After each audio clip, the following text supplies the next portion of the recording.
আবার আপনারা লাইক করতে ভুলে যাচ্ছেন ভিডিওটা। চট করে লাইক করে দিন। চ্যানেলটা সাবস্ক্রাইব করেছেন তো? করেননি? জলদি করুন। আচ্ছা, এইবার আজকের গল্পে আসি। নমস্কার, আমি অর্ণব, আপনাদের প্রিয় বেঙ্গলি ক্লাসিক্স বাই অর্ণবের অর্ণব।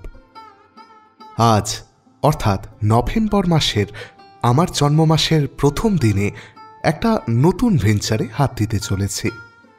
বারংবার ভাবনা চিন্তা, বারংবার এগিয়ে এসেও পিছিয়ে যাওয়া সব ফেলে এসে অবশেষে দায়িত্বটা কাঁধে নিয়েই ফেললাম। এবার থেকে আপনারা আমাকে দেখবেন সরাসরি ক্যামেরার সামনে আমার নতুন চ্যানেল অপরাধ সূত্রতে, যেখানে আমি আপনাদের শোনাব সত্যিকারের অপরাধের রোমহর্ষক সব ঘটনা। আশা করি বেঙ্গলি ক্লাসিক্স বাই অর্ণবকে যে ভালোবাসা আপনারা দিয়েছেন তার থেকে অপরাধ সূত্রকেও বঞ্চিত করবেন না। আর যাঁরা আমার গলায় ক্লাসিক গল্প শুনতে শুনতে ঘুমন, রান্না করেন, ঘরের কাজ করেন, তাদের জন্য একটাই কথা, অর্ণব আপনাদেরই রইল। নতুন চ্যানেলের জন্য ক্লাসিক চ্যানেলের কোনো অবহেলা হবে না, বরং নতুন দায়িত্ব কাঁধে চাপলে হয়তো আরও রেসপন্সিবল হব আমি। এই চ্যানেলটাকেও হয়তো নতুন করে আরও সুন্দরভাবে সাজাতে পারব। আসুন তাহলে নতুন চ্যানেলের গৃহপ্রবেশ করি এই চ্যানেলে একটা একদম অন্যরকম গল্প দিয়ে। আমার নতুন চ্যানেলের লিঙ্ক আপনাদের জন্য রাখা থাকবে এই গল্পের ডেসক্রিপশন বক্সে এবং পিন্ড কমেন্টে। আপনারা এই গল্পটি শেষ করেই ওটা শুনতে পারবেন। শুরু হচ্ছে আমার আজকের নিবেদন শ্রদ্ধেয় জগদীশ গুপ্তের কাহিনী পয়োমুখম।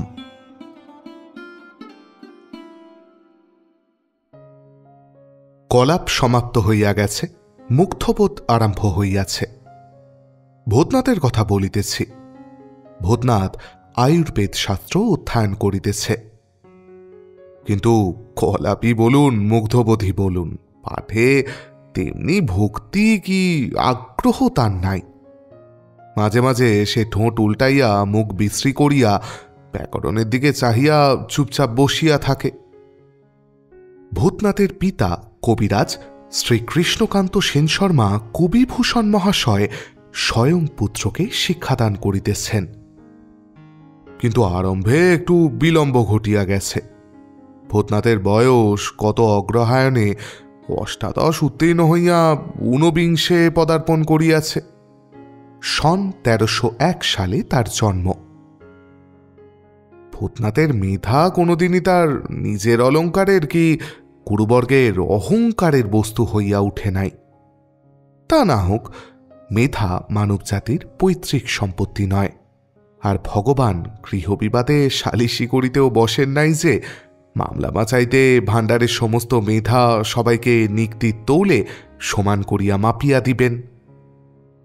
কিন্তু মিথ্যা না থাকার পিচটানটা যাহার দ্বারা কাটাইয়া উঠিয়া মানুষের গতিবেগ আর হৃদয়বেগ সম্মুখের দিকে বাড়ে, সেই অধ্যাবসাও ভূতনাথের নাই বলিলে অযথা বেশি বলা হয় না। তাই ১৬-১৭ বৎসর পর্যন্ত বিদ্যালয়ে টানা নানা করিয়া কাটাইয়া সর্বাপেক্ষা সহজ বিদ্যা আয়ুর্বেদ আয়ত্ত করিতে বদ্ধপরিকর সে নিশ্চয়ই হয় নাই সম্মত হইয়াছে। শুভস্য শীঘ্রম সেই দিনই কাঠের সিন্দুক খুলিয়া কৃষ্ণকান্ত কলাপ আর মুগ্ধবোধ বাহির করিয়া রৌদ্রে দিলেন। ভূতনাথ বই দুখানিকে চিনিত। তাহাদিগকে উঠানের রৌদ্রে পিঁড়ির ওপর স্থাপিত দেখিয়া সে আর যাই হোক খুশি হইল না। বই দুখানির দিকে কিছুক্ষণ চাহিয়া থাকিয়া ভূতনাথ ফস করিয়া যে কথাটি বলিয়া ফেলিল তার মান কেহই রাখিল না। কথাটা কানে চাইবার পর কৃষ্ণকান্ত বক্র দৃষ্টিতে একবার ভূতনাথের দিকে চাহিয়া নিঃশব্দে অপেক্ষা করিতে লাগিলেন। ভূতনাথ সরিয়া গেলেই গৃহিণীকে গল্পটা শুনাইয়া দিবেন, এবং সেই অবসরও তখনই মিলিল। কৃষ্ণকান্ত বলিলেন, তোমার ছেলের বুদ্ধি শেষ পর্যন্ত বলদ দিয়ে টানতে হবে দেখছি, ঠিক সেই রকমই তো বলিয়া গম্ভীর হইয়া গেলেন। মাতঙ্গিনী বলিলেন, কি রকম? এক সোনাকে পাঠিয়েছে। কে? আরে কোনো গৃহস্থ, একটা গল্প বলছি শোনো না। পাঠিয়েছে দোকানে 1 পয়সার বাতাসা আনতে। তা দোকানি দিলে, ছোঁড়া গুনে বললে মোড়ে 5খানা। দোকানি খেপে উঠে বললে, 5খানা নয় তো কি 25খানা দেব? ঘিয়ের দর জানিস আজকাল? ছোঁড়া লজ্জা পেয়ে চলে এলো। বাড়িতে বললে, কি রে, মোটে 5খানা বাতাসা এনেছিস 1 পয়সায়? ছোঁড়া বললে, তাই দিলে মা, বলেছিলুম দোকানিকে। তা দোকানি তেড়ে উঠল, বললে, ঘিয়ের দর জানিস আজকাল? শুনে গিন্নির হাত গালে উঠে গেল। অবাক হয়ে বললেন, কি বজ্জাত দোকানি গো, ঘিয়ের দর বেড়েছে, তাতে বাতাসার কি? বলিয়া তুমুল শব্দে খানিকটা হাসিয়া লইয়া কৃষ্ণকান্ত বলিলেন, তোমার ভূতর বুদ্ধি সেই চোরার মতোই, কার্যকারণ সম্বন্ধ জ্ঞান একেবারেই নাই। কিন্তু মাতঙ্গিনী হাসিতে পারিলেন না। পুত্রের অজ্ঞানতার উদ্দেশ্যে স্বামীর এই বিদ্রূপে বিমর্ষ হইয়া কহিলেন, কি করেছেটা কি? বলছে পড়ব কবরেজি, তাতে ব্যাকরণের কি দরকার? কৃষ্ণকান্ত এবার না হাসিয়া বলিলেন, আয়ুর্বেদ শাস্ত্র খাঁটি সংস্কৃত ভাষায় লিখিত, ব্যাকরণের পর সাহিত্য, তারপর কাব্য, অলঙ্কার, ন্যায় প্রভৃতি, তারপর তো শাস্ত্র। ভূতনাথ মনে মনে বলিল, কচু। কৃষ্ণকান্ত অন্তর্যামী নন, ভূতনাথের কচুর কথাটা টেরও পাইলেন না। বলিতে লাগিলেন, কাজেই সংস্কৃত হৃদয়ঙ্গম করতে হলে ব্যাকরণে ব্যুৎপত্তি হওয়া আগে দরকার, ইত্যাদি ইত্যাদি। দরকারি কথার কত ভাগের কত ভাগ তার কানে গেল তাহা ভূতনাথ নিজেই জানিতে পারিল না। ঘাড় গুজিয়া দাঁড়াইয়াছিল। কৃষ্ণকান্তের মুখে শব্দ হইতেই সেদিককার কর্তব্য শেষ হইয়াছে মনে করিয়া সে আপন কাছে গেল। কিন্তু ভূতনাথ মাঝে মাঝে মায়ের কাছে নালিশ করে, এ গাছের পাতা, ও গাছের মূল, এটার ছাল, ওটার কুঁড়ি, এই নিয়ে তো গোবরেজের কারবার, তা করতে মুগ্ধবোধ পড়ে কি হবে? বলতে বলতে অত্যন্ত মানসিক শ্রান্তির লক্ষণগুলি তার সর্বশরীরে প্রকাশ পায়। মাতঙ্গিনী বলেন, আমি তো কিছু জানি নে রে ব্যাপারে। যাহা হোক, শাস্ত্র অধ্যয়নের উপক্রমিকা অনাসক্ত গয়ঙ্গচ্ছভাবেই চলিতে লাগিল এবং পবিত্র শাস্ত্রসৌধের প্রথম সোপানে দাঁড়াইয়া জীবনের এমন একটা দরকারি কাজ শেষ করিয়া আনিল যাহার ফল প্রতিফল দুটোই নিরেট। দুস্তর কলাপের প্রস্তর চর্বণের চাইতে তা ঢের সংক্ষিপ্ত ও সরস। উদ্দেশ্য উচ্চদরের, সনাতন শাস্ত্রীয় প্রথায় নরক নিবারণ পুত্রলাভ। ভূতনাথ বিবাহ করিল। তখন তাহার বয়স 17 বৎসর কয়েক মাস মাত্র। স্ত্রী মণিমালিকা 9 বছরের। পণ সর্বসাকুল্যে 700 টাকা মাত্র। কলাপের সঙ্গে পাত্রের নিষ্ঠাহীন আলাপচারিতাতে পরের ঘরের অতগুলি টাকা আদায় একেবারেই হয় না। বিবাহের পূর্বে কৃষ্ণকান্ত কিঞ্চিৎ বিষয় বুদ্ধির আশ্রয় লইলেন। বৈবাহিক মহলে প্রচার করিয়া দিলেন ভূতনাথ কলিকাতার বিখ্যাত প্রবীণ কবিরাজ শ্রী গোলক কৃষ্ণ দত্তগুপ্ত মহাশয়ের প্রিয়তম ছাত্র। ব্যাকরণ ও সাহিত্য প্রভৃতি সমাপ্ত করিয়া মূল শাস্ত্র অধ্যয়ন করিতেছে। আরও বলিলেন, 2-3টে পাশ করা ছেলের মূল্য এখন মাসিক ওই 20-22 টাকার অধিক নয়। আয়ুর্বেদের দিকে দেশের নারীর টান যথার্থই ফিরিয়াছে, সুতরাং বসার দাঁড়াইয়া যাইতে বিলম্ব হইবে না, 2-3 বছরেই ইত্যাদি ইত্যাদি। তাই 700 টাকা পণ। কৃষ্ণকান্ত নিচে দাঁড়াইয়া থাকিয়া ভূতনাথকে দিয়া ঔষধ প্রস্তুত করান। তৈল, ঘৃত, রসায়ন, আরিষ্ঠ, আসব, বিবিধ রোগাধিকারের শাস্ত্রোক্ত বিবিধ ঔষধ। কৃষ্ণকান্ত কাছে কিনারায় যখন রোগী দেখিতে যান তখন ভূতনাথকে সঙ্গে লইয়া যান। পথে আসিতে আসিতে বুঝাইয়া দেন রোগ লক্ষণ, কোন রসাধিক্য কোন রোগের হেতু, কিভাবে তার বিস্তৃতি ও নিবৃত্তি, পিত্ত শ্লেষা বায়ুর কোনটা কুপিত হইয়া এই রোগীর রোগ কিভাবে জটিল করিয়া তুলিতেছে, এমনই সব ভুয়ো দর্শনের কথা।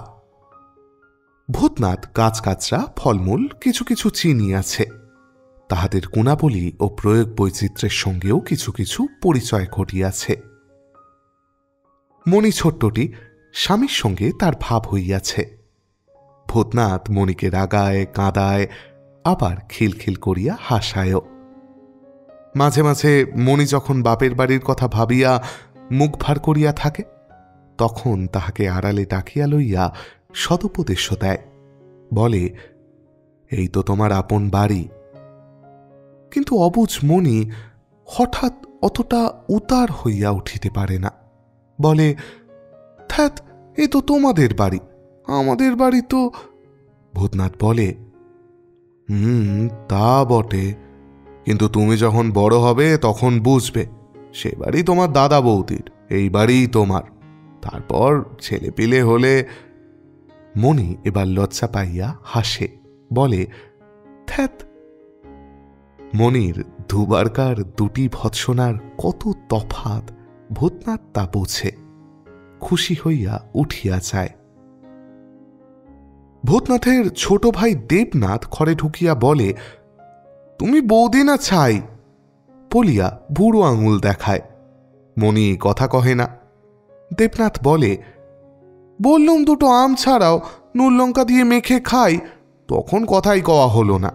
এখন দাদার সঙ্গে দেখা হয়েছে আর সোহাগের হাসি হচ্ছে, এই বয়সেই দেশ শিখেছ বাবা। মনির কিন্তু মনেও আসে না যে এই বয়সে দেবনাথও শিখিয়াছে ঠের। বেশ বেশ, চলো দিচ্ছি গে, বলিয়া মণি লাফাইয়া উঠে। মনির জ্বর হইল। উজ্জ্বল মণি ম্লান হইয়া গেল। কৃষ্ণকান্ত নারী দেখিয়া বড়ি দিলেন। তাহাতে জ্বর ছাড়িল বটে, কিন্তু প্রাণ রক্ষা হইল না। শেষ রাত্রি হইতে হঠাৎ ভেদ আরম্ভ হইয়া বেলা 2টার সময় মণির নাড়ি ছাড়িয়া গেল। সিঁধি ভরা সিঁদুর লইয়া, লাল পেরে শাড়ি পরিয়া, আলতায় পা রঞ্জিত করিয়া খেলার পুতুল একরত্তি মণি কাঠের আগুনে পুড়িয়া ছাই হইয়া গেল। মাতঙ্গিনী চোখের জল মুছিয়া স্বামীর সম্মুখে আসিয়া দাঁড়াইলেন, বলিলেন, হ্যাঁ গো, এক ফোঁটা ওষুধও তো দিলে না।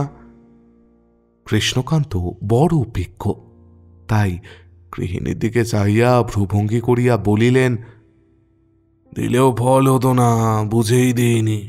জম যে ব্যাধি পাঠায় তাকে আমরা দেখেই চিনি।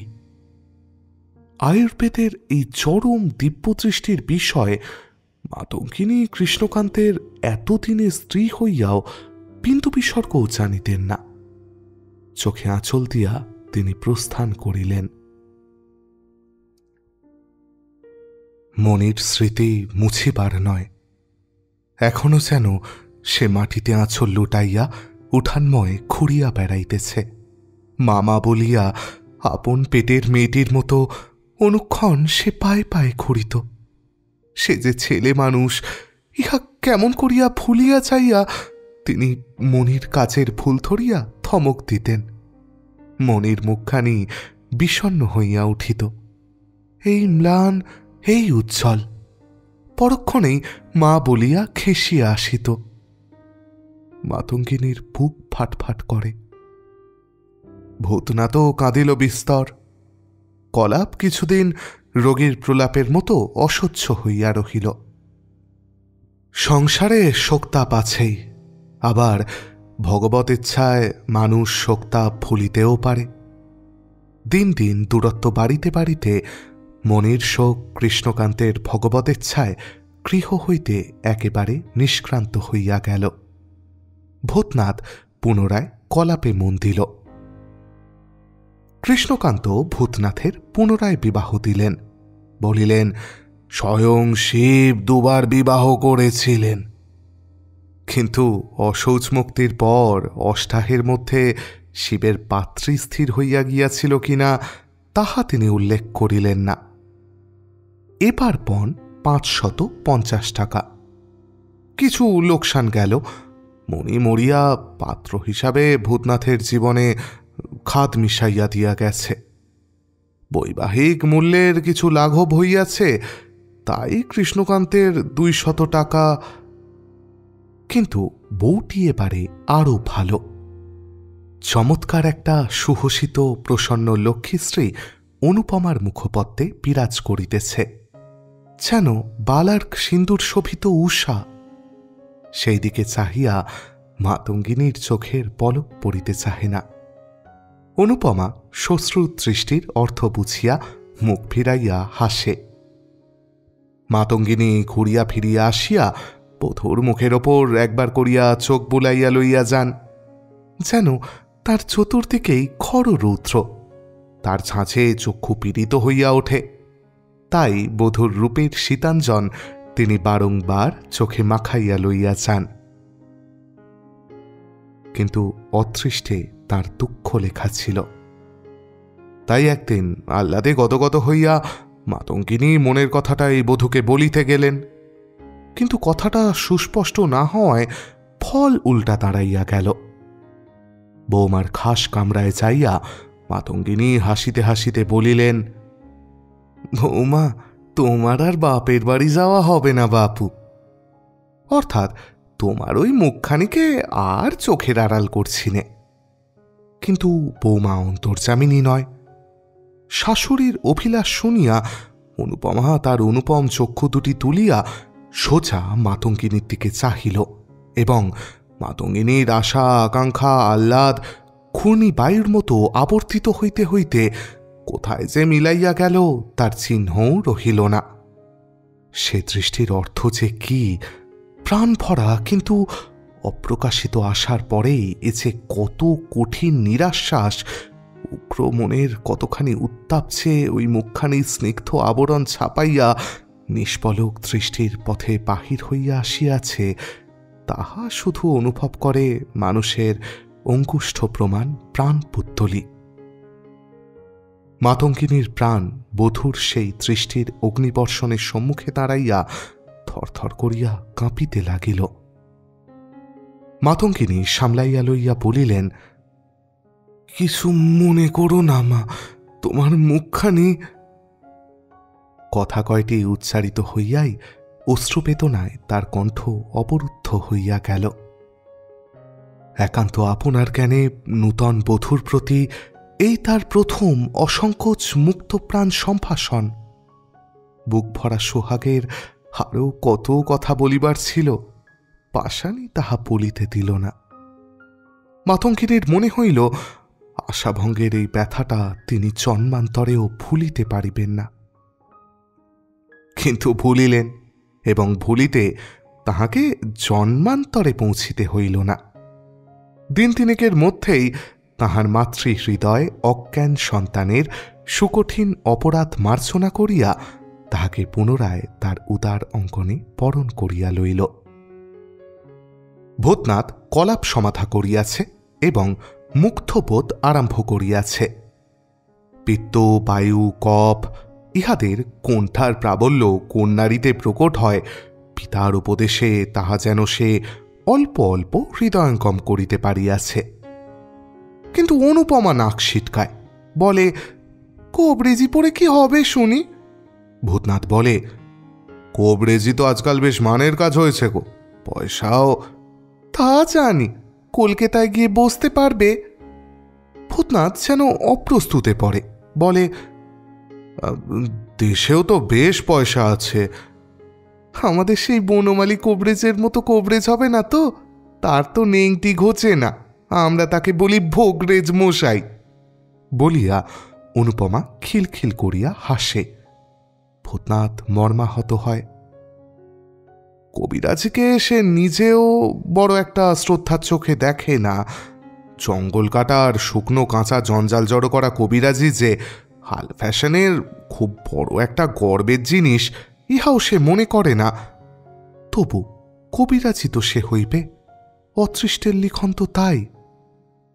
তাই নিজের স্ত্রীর মুখে সেই কবিরাজির প্রতি অপার অবজ্ঞার কথা শুনিয়া সে সত্যকার ক্লেশই পায়। কিন্তু অনুপমা মনি নয়। অনুপমাকে ধমক দিলে ধমকের প্রতিধ্বনি যাহার সঙ্গে সঙ্গে ফিরিয়া আসিবে, তাহা মূলধ্বনিকে বহু নিম্নে রাখিয়াই আসিবে, তাহা সে বেশ জানে। অনুপমা অন্যদিকে মুখ ফিরাইয়া থাকে।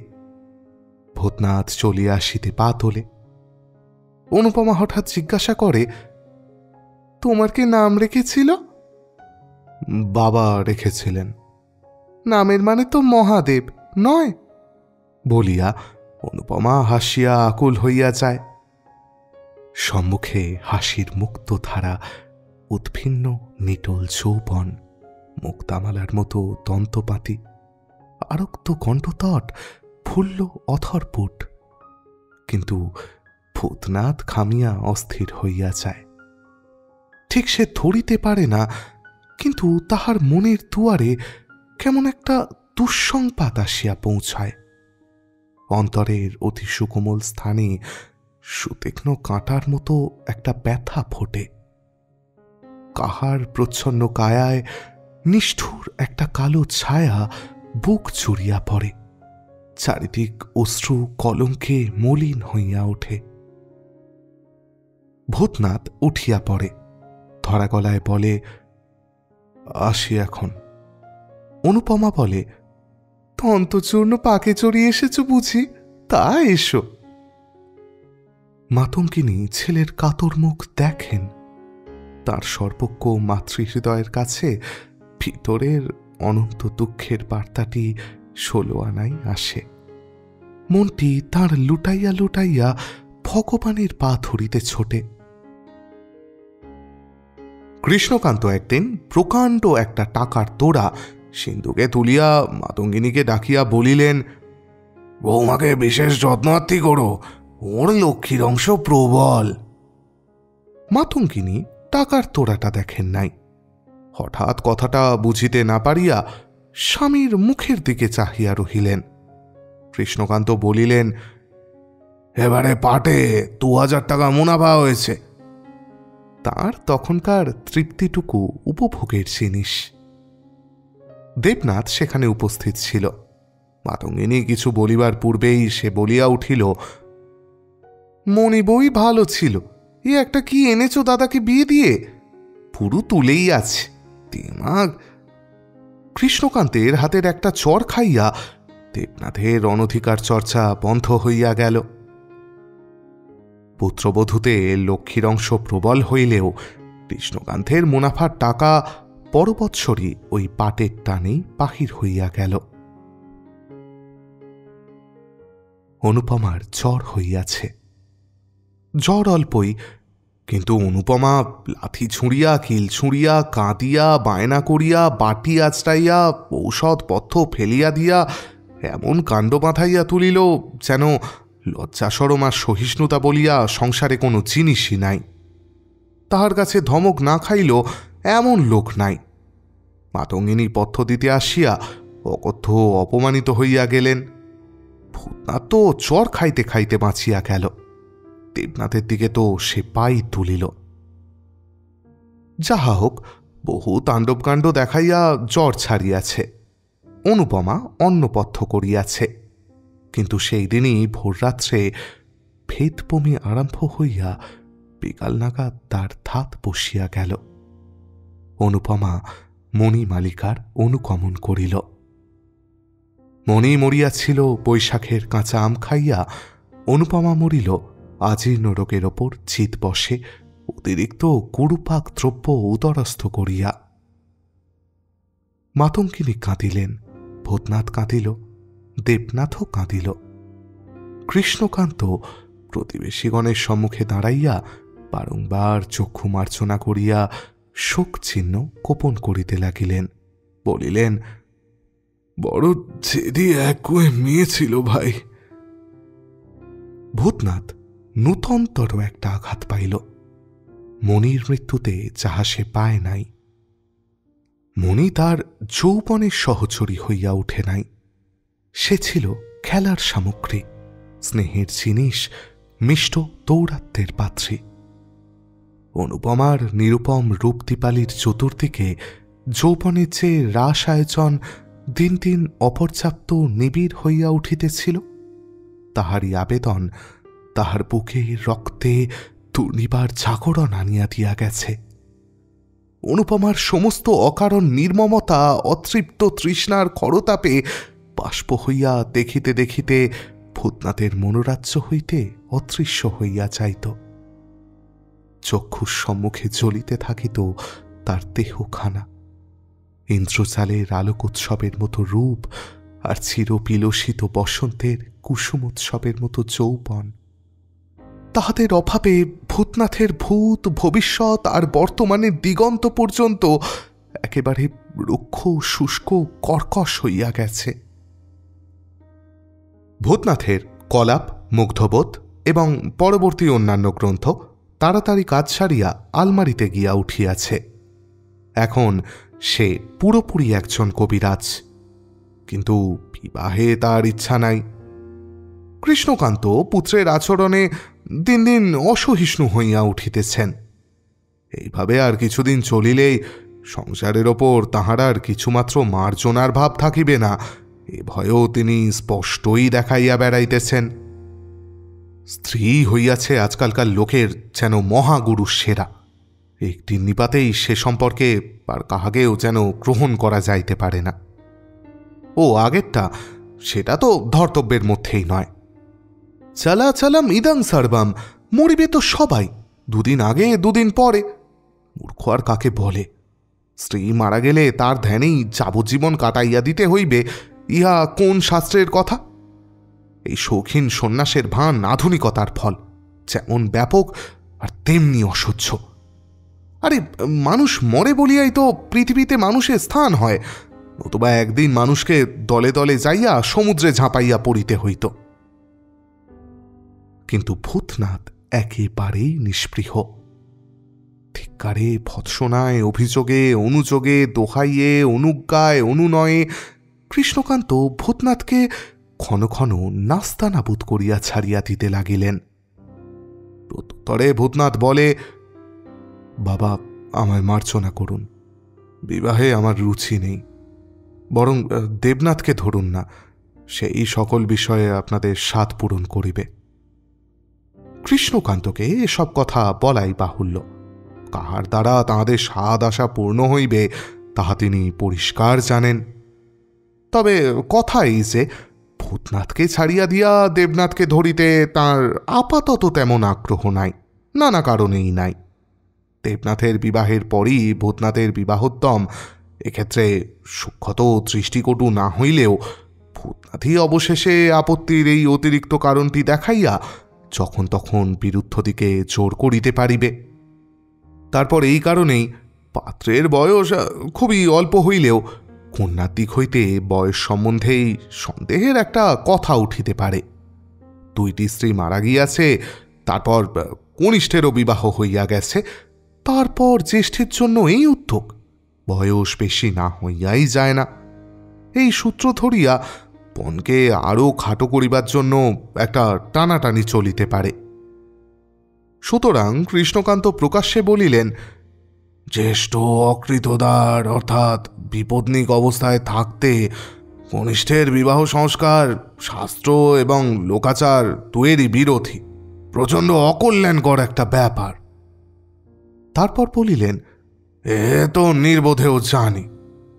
দ্বিতীয়ত, ভূতনাথের গর্ভধারিণীর স্বাস্থ্য আজকাল ক্রমশই যেরূপ দ্রুতবেগে খারাপের দিকে যাইতেছে, তাহাতে তাহাকে এই বেলা একটা সহকারী না দিলে তার মৃত্যু ঘটিতেও পারে। তৃতীয়ত, শ্মশান বৈরাগ্য যৌবনের অপরিহার্য একটা ধর্ম হইলেও সেইটাকেই জীবনে স্থায়ী করিয়া লইয়া প্রাণপণে তাহাকে পালন করিয়া যাইতে হইবে, এ ব্যবস্থা গোমূর্খেও দিবে না। চতুর্থত, যাক, উহারাই কি যথেষ্ট নহে?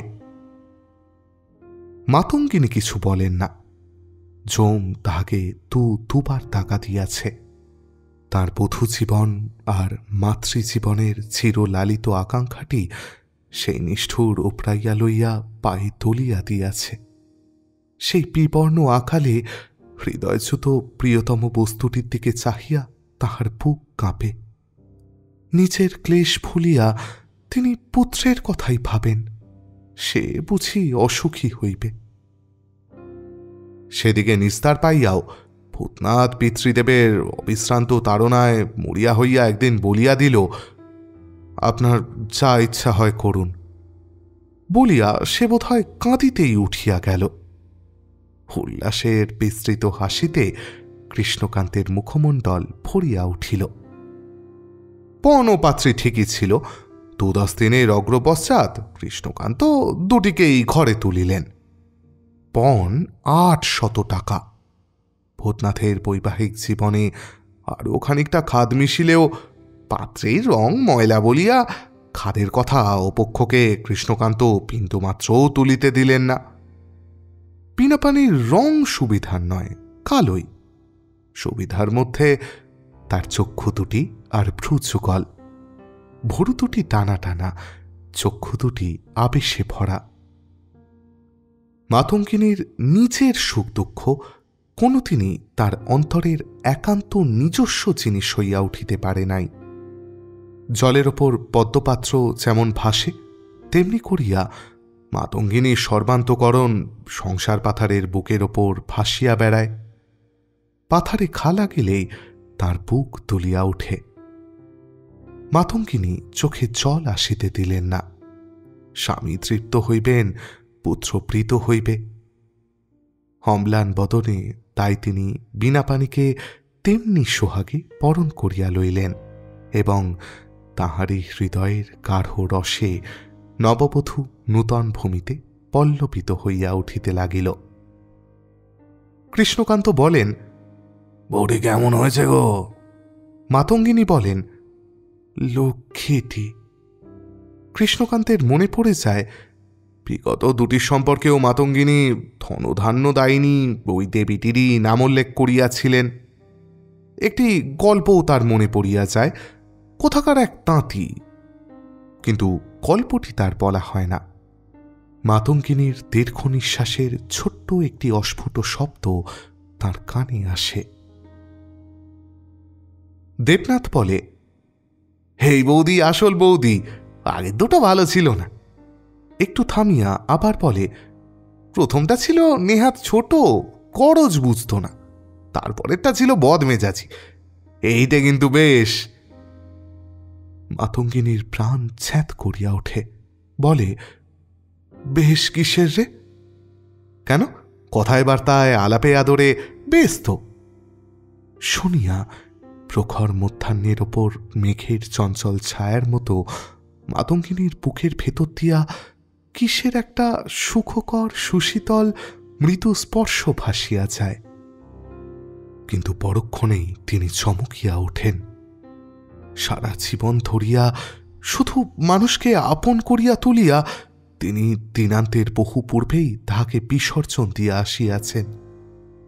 তবু আপন করিয়া লইবার মহালোলুপতা তার আজিও তেমনই জাগ্রত।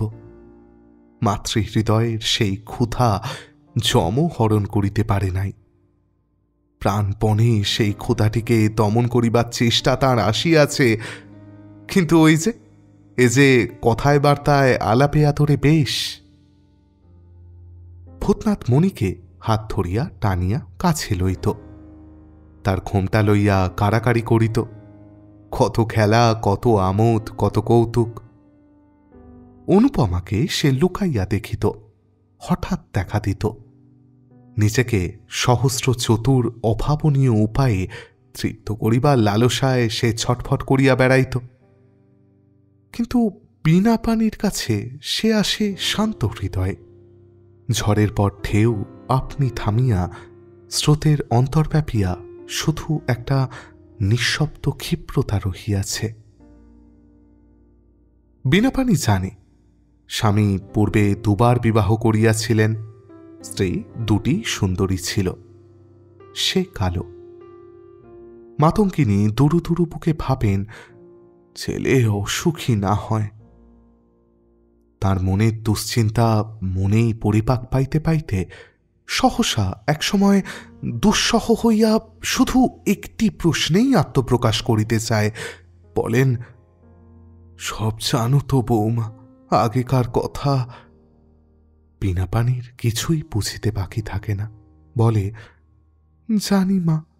তারপর মনে মনে বলে, আমি যে কালো। মাতঙ্গিনী তার মনের কথা কি করিয়া টের পান বীণাপাণি তা জানে না। তার মুখ চুম্বন করিয়া বলেন, মা আমার কালো, কিন্তু কালোতেই কেমন মানিয়েছে।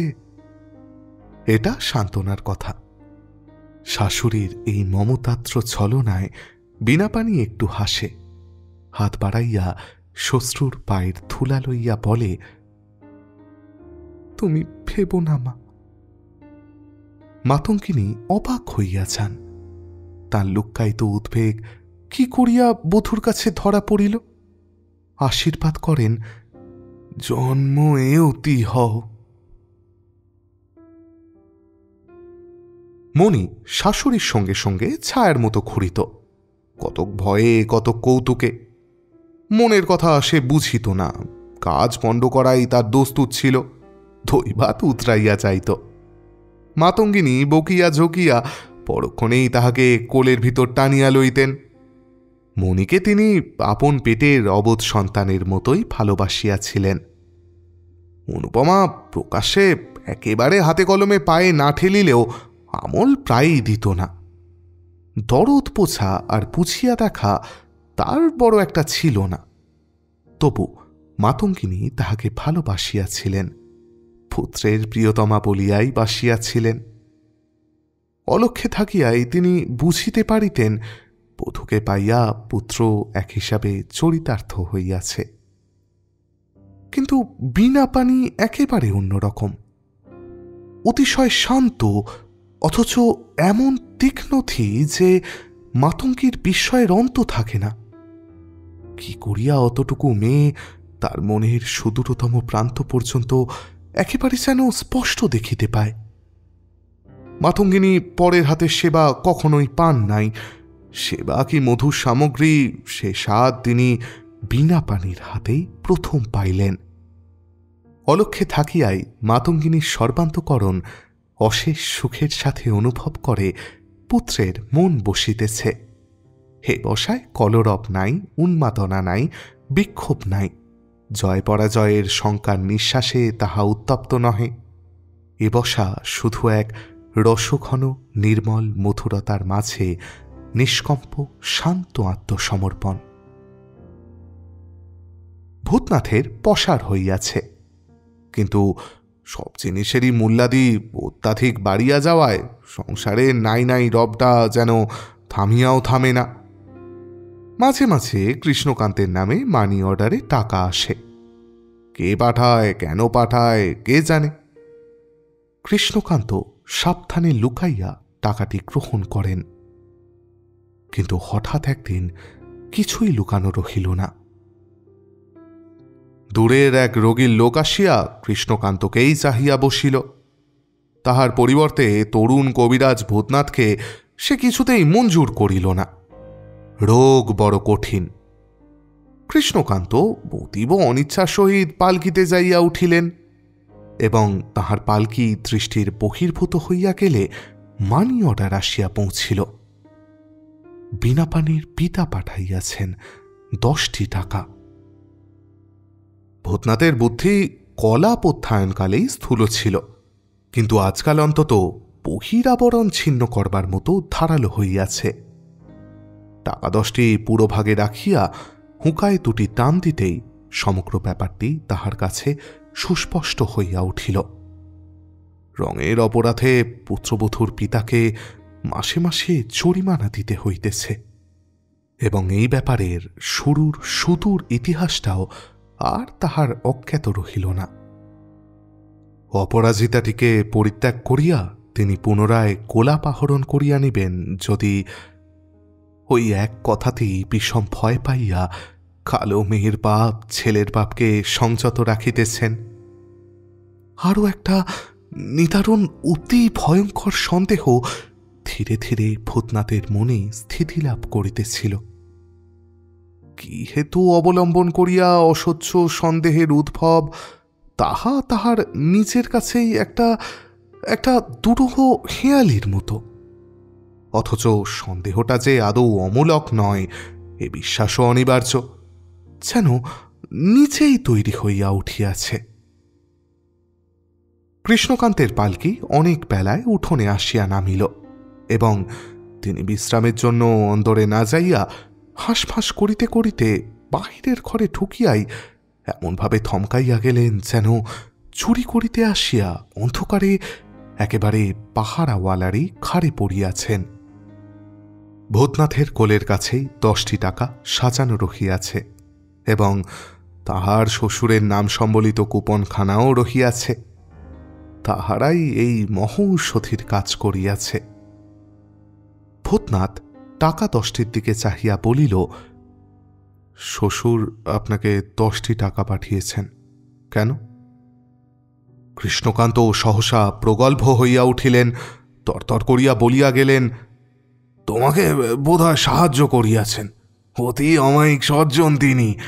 একখানি চিঠিতে একবার লিখেছিলাম না তোমার কথা, যে শ্রীমানের বড় টানাটানি, তাই বুঝি তিনি মেয়ের জামাইকে। বলিতে বলিতে কৃষ্ণকান্ত অমায়িক সজ্জন প্রেরিত টাকা 10টি তুলিয়া লইয়া পুত্রের সম্মুখ হইতে পালাইয়া যেন বাঁচিলেন। কিন্তু মানুষের দুষ্কৃতি অত সুলভে স্বীকৃতি পায় না। ভূতনাথের পিতৃভক্তি যেন পিতাকেই পদে পদে তেমনি সবেগে অনুসরণ করিয়া নিঃশেষ হইয়া বাহির হইয়া গেল। তাহার উচ্চারিত মিথ্যা কথাগুলির বিনাশ কিন্তু সহজে ঘটিল না। তাদের ধ্বনি আর প্রতিধ্বনির পর প্রতিধ্বনি জাগিয়া প্রতি মুহূর্তে কঠিন হইতে কঠিনতর হইয়া দুর্ভাগ্য ভূতনাথের কর্ণবিবরে আবর্তিত হইতেই লাগিল। ভূতনাথের শ্বশুর আর টাকা পাঠান না। ভূতনাথ অভয় দিয়া নিষেধ করিয়া তাহার জ্ঞানচক্ষু ফুটাইয়া দিয়াছে। সুযোগ পাইয়া, অর্থাৎ জামাতাকে নিজের তরফে পাইয়া, বলরামবাবু কৃষ্ণকান্তকে স্পষ্ট ভাষায় ধাপ্পাবাজ, অর্থপিশাচ প্রভৃতি কুকথা না বলিলেও পত্রে যাহা বলিয়াছেন তাহা লাঠি উল্টাইয়া ধরিলে কোঁতকার মতো একটা জিনিস। কৃষ্ণকান্ত পুত্রের সঙ্গে বাক্যালাপ এক প্রকার বন্ধ করিয়াই দিয়াছেন। জন্মদাতা পিতার অপেক্ষা কন্যাদাতা পিতা সম্পর্কে হইল বড়, আর তারই স্বার্থ হইল বড়, অমন ছেলের ইত্যাদি ইত্যাদি। অসহ্য হইয়া সংস্কৃত এক শ্লোকই তিনি আওড়াইয়া দিলেন। মূর্খ পুত্রের জন্মদাতার যত কষ্ট সব সেই শ্লোকের অক্ষরে অক্ষরে বর্ণিত হইয়াছে। বিনা পানির স্বর, স্বর অল্প, কিন্তু তাহাতেই মাতঙ্গিনীর বুকের ভেতর পৃথিবীর দুশ্চিন্তা দাবাগ্নির দাহ লইয়া জ্বলিয়া উঠিয়াছে। আকুলি ব্যাকুলি কেবলই মধুসূদনকে ডাকিয়া ডাকিয়া উৎকণ্ঠায় উদ্বেগে তার জিহ্বা শুকাইয়া অনর কাঠ হইয়া গিয়াছে। আর দুটি এমনি করিয়াই মায়া কাটাইয়াছিল, কিন্তু এবার মধুসূদন তাহারটাকে বিচলিত হইয়া প্রাণরক্ষক দূত পাঠাইয়া দিলেন। সন্ধ্যার পর বিনা পানি একলাটি শুইয়া আছে। মাতঙ্গিনী এতক্ষণ তাহাকে কোলের কাছে লইয়া বসিয়াছিলেন। তাহাকে পথ্য দিয়া এইমাত্রই উঠিয়া গেছেন। বৌমা, কেমন আছো বলিয়া কৃষ্ণকান্ত আসিয়া দাঁড়াইলেন। বিনা পানি তাড়াতাড়ি উঠিয়া বসিল, বলিল, ভালোই আছি বাবা। কৃষ্ণকান্ত বলিলেন, দা কিছু খেয়েছ? হ্যাঁ, খেয়েছি। কখন? এক্ষুনি খেলাম। তবে কিছুক্ষণ বাদে এই ওষুধটা খেয়ে ফেলো। বলিতে বলিতে কাপড়ের খুঁটের আড়াল হইতে খল বাহির করিলেন। বলিলেন, জ্বর যদি আবার আসে তবে ছেলে মানুষ বড় কষ্ট পাবে। আগে থেকে সাবধান হয় তো ভালো। এই খাটের পায়ের কাছেই রইল কাগজ ঢাকা, নিজেই উঠে খেয়ে ফেলো। বিনা পানি কহিল, আচ্ছা বাবা। ভূতনাথ কোথায় ছিল কে জানে। কৃষ্ণকান্ত বাহির হইয়া যাইতেই সে শশব ব্যস্তে ঘরে ঢুকিয়া বলিল, বাবা এসেছিলেন দেখলাম, তিনি কি ওষুধ দিয়ে গেলেন? বিনা পানি বলিল, হ্যাঁ, কেন? স্বামীর কণ্ঠস্বরের অর্থটা সে বুঝিতে পারিল না। তুমি খাওনি তো? বীণাপাণি নিরতিশয় বিস্মিত হইয়া শয্যার উপর উঠিয়া বসিল। এ ব্যাকুলতার অর্থ কি? বলিল, না, কিন্তু কেন বলো না? সেই ওষুধটা কোথায়? খাটের ওই পায়ের কাছে ঢাকা রয়েছে, দেখো। ভূতনাথ ঔষধের খল লইয়া বাহির হইয়া গেল। কৃষ্ণকান্ত কবিরাজ তাকিয়ায় ভর দিয়া অর্ধশায়িত অবস্থায় পরম তৃপ্তির সহিত চোখ বুজিয়া শটকা টানিতেছিলেন, কিন্তু এ শোক তার অতৃষ্টে টিকিল না। মানুষের পায়ের শব্দে চোখ খুলিয়াই তিনি সামনে যেন ভূত দেখিলেন, এমনি অপরিসীম ত্রাসে তার সর্বশরীর থরথর করিয়া কাঁপিয়া মুখ দিয়া কেবল একটি অর্থোচ্চারিত স্বল্পজীবী আর্তনাদ বাহির হইয়াই কণ্ঠ নিঃশব্দ হইয়া রহিল। ভূতনাথ সেদিকে দৃকপাতও করিল না, একটু হাসিয়া বলিল, এই বউটার পরমায়ু আছে, তাই কলেরায় মরল না বাবা, পারেন তো নিজেই খেয়ে ফেলবেন। বলিয়া সে ঔষধ সমেত হাতের খল আড়ষ্ট কৃষ্ণকান্তের সম্মুখে নামাইয়া দিল।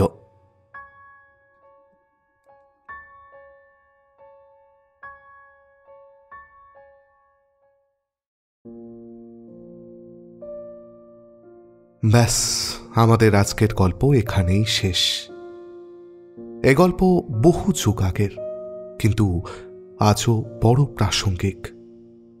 ঘরের বউয়ের গায়ে আগুন দেওয়া থেকে তাকে হানিমুনে নিয়ে গিয়ে পাহাড় থেকে ফেলে দেওয়া সবই চলছে। তারপর নতুন করে পণ নিয়ে তাদের বড়দের বিয়েও হচ্ছে।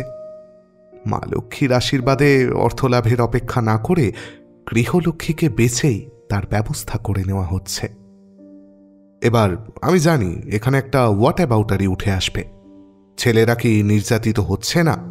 বিয়ের পর ছেলেদের খুন হওয়ার ঘটনা কি আমরা ঘটতে দেখছি না? আমার এখানে একটাই কথা বলার, হচ্ছে, এবং সেটাও যথেষ্ট জঘন্য অপরাধ। কিন্তু তার মানে এই নয় যে মেয়েদের উপর অপরাধ থেমে গেছে। অনেক মেয়ে শ্বশুরবাড়ির রক্ত শোষণ করছে, কিন্তু সেটা করতে করতে সে অন্য মেয়েদের উপর অত্যাচার থামিয়ে দিতে পারেনি। কিন্তু সমস্যা একটা ছিল, জাস্ট দুটো হয়ে গেছে, মিটে যায়নি। আর প্রতিরোধ প্রতিরক্ষা যে কোনো অন্যায়ের দরকার। মেয়েদের একটাই অনুরোধ, অন্যায়ের আঁচ পেলে হয় প্রতিবাদ করুন, নইলে সেই স্থান ত্যাগ করুন। জাস্ট মুখ বুঝে মেনে নেবেন না। একবিংশ শতাব্দীর মেয়ে আপনারা, দুবেলা দুমুঠো নিজেদেরটা ঠিক জুটিয়ে নিতে পারবেন। আপনার সন্তান থাকলে তাকে নিয়েই না হয় বেরিয়ে আসুন, সে ভবিষ্যতে আপনাকে নিয়ে গর্ব করবে। সব ঠিক হয়ে যাবে, শুধু মুখ বুঝে সইবেন না। দরজা এখনো খোলা আছে, তার বাইরে মুক্তিও আছে। কবে সেটা নিজে থেকে বন্ধ হয়ে যায় তার অপেক্ষায় বসে থাকবেন না প্লিজ। যাক, গল্প আলোচনা সবই হলো, এবার আমায় বিদায় দিন দেখি। ফিরে আসবো খুব শিগগিরই নতুন কোনো গল্প নিয়ে। এবার থেকে তো সপ্তাহে 2 বার, ওই যে নতুন চ্যানেলের কথা বললাম না, ওখানে গল্প আসবে প্রতি শনিবার রাত 8টায়। তাহলে দেখা হচ্ছে। ততদিন ভালো থাকবেন, ভালো রাখবেন। শুভরাত্রি।